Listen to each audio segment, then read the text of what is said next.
أعوذ بالله من الشيطان الرجيم. بسم الله الرحمن الرحيم. هنالك دعا زكريا ربه قال رب هب لي من لدنك ذرية طيبة إنك سميع الدعاء.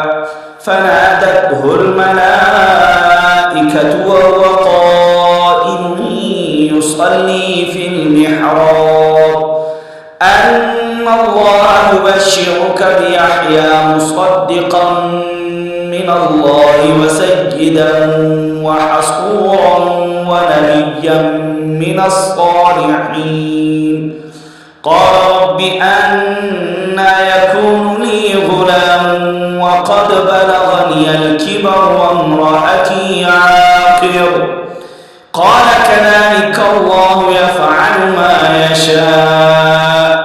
قال رب اجعل لي آية. قال آيتك ألا تكلم الناس 3 أيام إلا رمزا واذكر ربك كثيرا وسبح بالعشي والإبكار. وإذ قالت الملائكة يا مريم إن الله اصطفاك وطهرك واصطفاك على نساء العالمين. يا مريم اقنتي لربك واسجدي واركعي مع الراكعين.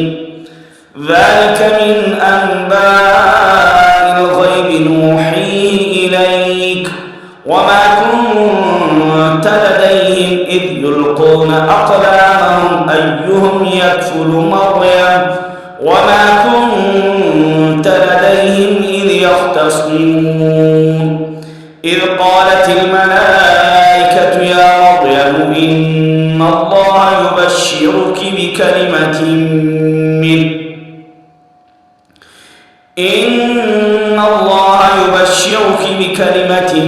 منه اسمه المسيح عيسى بن مريم وجيها في الدنيا والآخرة ومن المقربين.